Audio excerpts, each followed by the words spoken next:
The police suddenly said, "We've quickly taken a child found in the car to the hospital. You're under arrest." I was shocked when they showed up at my house and couldn't believe what they were saying. "What?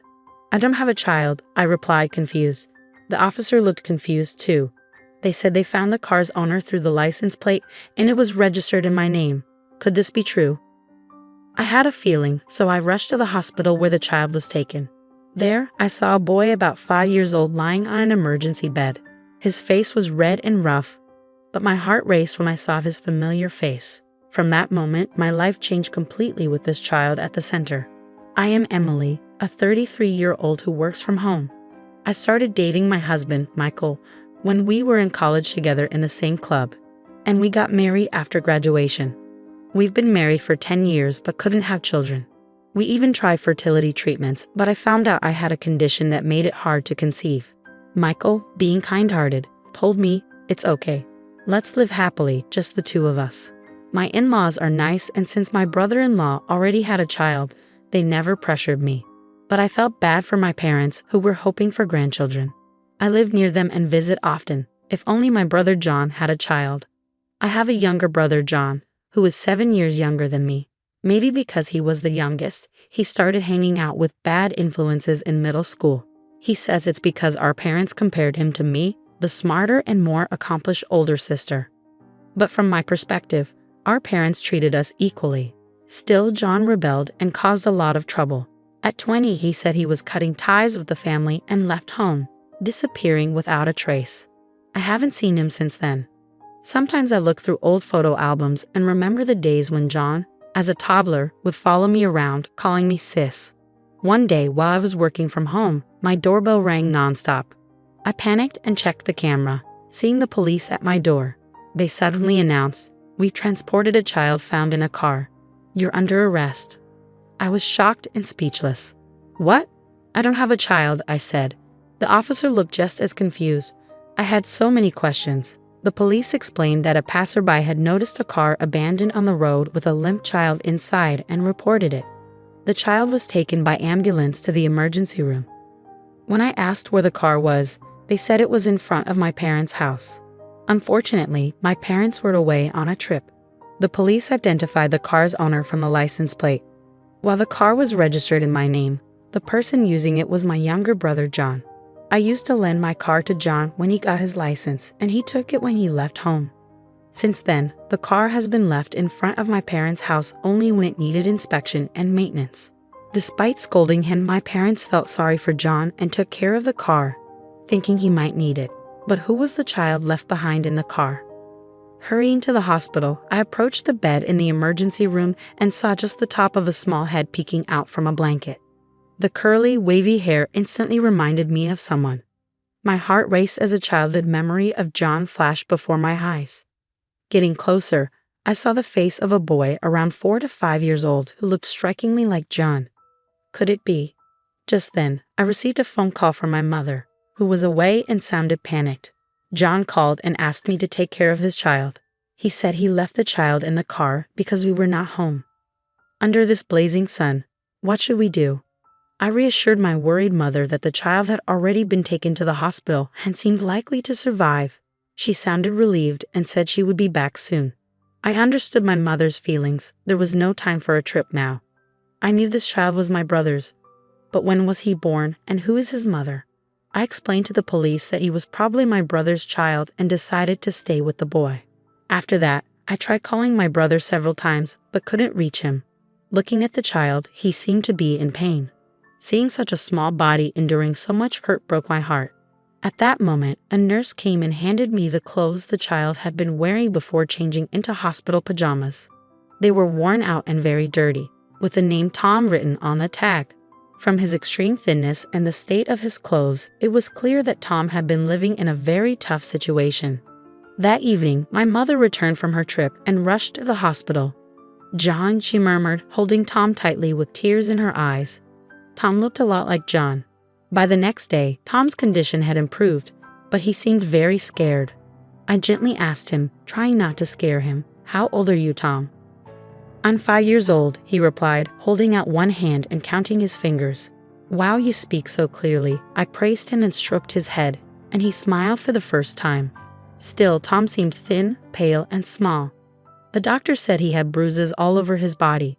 I convinced the police to let us take care of Tom until we could reach John, and somehow managed to avoid filing an official report. 3 days later, Tom was ready to leave the hospital. I didn't want him wearing his old, ragged clothes, so I bought him new ones and dressed him in them. He looked even smarter and cuter in his fresh outfit. As we were leaving the hospital, I finally managed to get through to John on the phone, but there was a lot of noise on the other end. How could you leave him in the car under the blazing sun? He ended up in the hospital, I shouted in frustration. He survived, didn't he?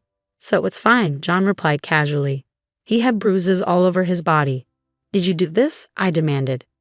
Thomas is clumsy. I was just teaching him discipline, John retorted, showing no remorse. I was speechless. He's only 5 years old. He's struggling. He can't even remember his letters no matter how many times I try to teach him. It's frustrating, so I left him at our parents' house. I was shocked by my brother's harsh words about his own son. Considering it might be best for Tom not to be with such a parent, I was even more appalled when John added, "I'm in the middle of a casino jackpot right now," and abruptly hung up the phone. Seeing Tom, who looked visibly worried, begin to silently shed tears, I gently said, "It's going to be okay," and comforted him by stroking his head. At 5 years old, it's natural to feel scared and cry, but he didn't seem to be asking for his dad or mom, which struck me as unusual. I couldn't help but wonder why, and it pained my heart.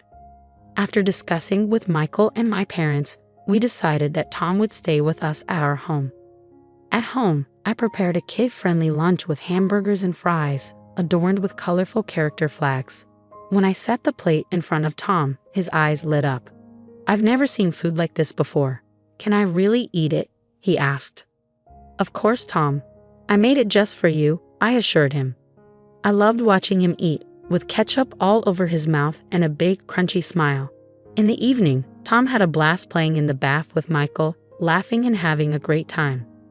At bedtime, I'd read him picture books while lying next to him. He listened attentively with sparkling eyes, but sometimes he'd look at me with a worried look. "Can I stay here forever? I don't want to go back home anymore," he pleaded one night. "I understand. You want to stay here with us, right?"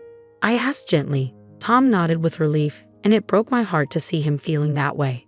As the days passed, he grew even closer to me and Michael. He'd offer to help fold laundry or try to carry my shopping bags with his little body when we went out.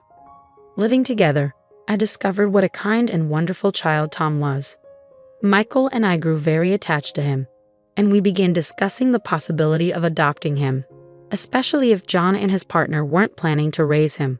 When I checked with the city office, I learned that my brother and his wife had registered Tom's birth, and according to their address records, they were living with Tom at our parents' house.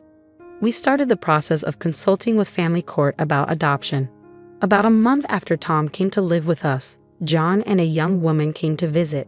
"Hey, thanks for taking care of Tom, lol," John said casually. "I don't want to go back," Tom whispered, quickly hiding behind me. He must have had some frightening experiences. It had been years since I'd seen my brother, and he looked more confrontational than ever, with disheveled clothes. The young woman with him, who introduced herself as Riza, had multiple piercings in her ears and nose and dressed flamboyantly. "How did you find out where I live?" I asked, puzzled. "Mom told me. By the way, sis, you're living in a nice house and having a great life, huh?" "I have something to discuss about Tom." "Let me in," John said. I felt uneasy, but I couldn't refuse when it was about Tom. According to my brother, he had married this woman shortly after leaving home. They had been moving around a lot, and there were times when they lived in their car because they had nowhere else to go. While he looked around my house, my brother suddenly got to the point. "I heard from Mom that you don't have any children, right? You've been married for 10 years with no kids, so maybe you can't have any," he said. "What are you trying to say?" I asked, feeling a sense of foreboding. "We have a great idea. If you want Tom, how about it? But it won't be for free," he said bluntly. I was shocked by John's audacity, trying to sell his own son for money after previously trying to leave him with our parents out of annoyance. I was filled with anger. "John, do you realize what you're saying? Tom is not some object to be sold." "What?" acting all righteous now. I rebelled because of your seriousness. Our parents always favored you, John sneered. It's ridiculous to blame our parents and me for your own choices. Shut up. Just give me the money, John demanded, raising his hand as if to strike me. In that moment, Tom, who had been hiding behind me, stepped forward. He stretched out his arms, trying to shield me from John. Seeing this, I felt even more determined to protect Tom. John, selling your own child for money is absolutely wrong, I stated firmly. Despite my initial outrage, I decided to give them the $13,400 I had saved in my dresser as a settlement. I also had them sign an agreement that they would have no further involvement with Tom and obtained their consent for the adoption. John's wife callously remarked, "It's a relief not to have to deal with such a troublesome child," shocking me with her indifference. Once the paperwork was finalized, they took the money, smirked, and vanished. From that moment on, Tom truly became our son, and we completed all the necessary legal procedures. The days that followed were filled with happiness. Tom thrived and grew healthy, and as a couple, we found our lives enriched with smiles and joy thanks to him. During this time, we began to notice Tom's talents and were eager to nurture them. However, 15 years later, another incident unfolded when my younger brother and his wife paid us a visit. John now sported a scruffy beard, messy hair, and looked much older than his 41 years.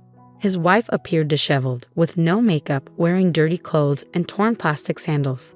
It was clear they were going through tough times and living a rough life. I had a sinking feeling because their visit couldn't bring anything positive, and unfortunately, my dependable husband Michael was at work that day. "What brings you here?" I asked cautiously. "I need some money," John replied bluntly. "Why should I give you any money?" I countered, feeling uneasy. "I'm surprised. I thought Tom was just a dumb kid, but he got into a top medical school, didn't he?" John said, revealing he had heard about Tom through someone in our neighborhood at a local tavern. In reality, Tom was very bright. He had excelled in school since elementary years and earned admission to a prestigious medical program right after high school. "That's no longer your concern," I said firmly. "It's a big deal. He's my son. And since he turns out to be such a great kid, I thought I'd take him back," John stated. "What?" I exclaimed, shocked by his audacity. "If you don't like it, how about you give me $33,500, John suggested. "Didn't I already give you $13,400 15 years ago?" I countered. "That's a different situation," John insisted. "I can't give you that much money," I firmly refused. John grabbed my collar and threatened me, asking if I wanted to get hurt. It hurt more emotionally than physically, seeing my brother act this way. Just then, someone shouted, "Stop it," and grabbed John's arm. It was Tom, now a strong 20-year-old. Tom easily subdued John, who ended up lying face down on the floor. My brother's wife, seeing Tom all grown up, said warmly, "You've grown so much. I'm your mom. I've wanted to see you." But Tom stood firm, declaring, "My only parents are the mom and dad of this house. I remember the terrible things you did to me when I was just 5. I felt love for the first time when I came here. You are not my parents." Even after Tom's heartfelt words, John and his wife didn't seem ready to give up. So I showed them the agreement we had made 15 years ago. It clearly stated, "We will have no future involvement with the child. If we fail to comply, legal action will be taken. You've broken your promise." "I'm calling the police," I stated firmly. They looked visibly shaken, trying to make excuses that they had forgotten about the agreement. In reality, we're being chased by debt collectors. Without $33,500, we're in serious trouble. Please don't be so heartless. Help me out, sis. You're well off, right? John pleaded. Despite his earlier threats, now he was begging. "I can't help you. The moment you abandoned Tom, you lost any connection with me as well. You're no longer my brother," I said firmly. "Please," John begged, desperate and defeated. I firmly rejected John's pleas. Helping him would only enable his behavior to persist. As their insistence continued, I was on the verge of calling the police when they reluctantly left. Later, I learned that the couple had been arrested for shoplifting and were now leading a troubled life in jail. Meanwhile, Michael, Tom, and I continued to live peacefully and happily. Seeing Tom's determination to become a doctor and help those in need fills my heart with joy. Thanks to Tom, our days are filled with laughter and contentment.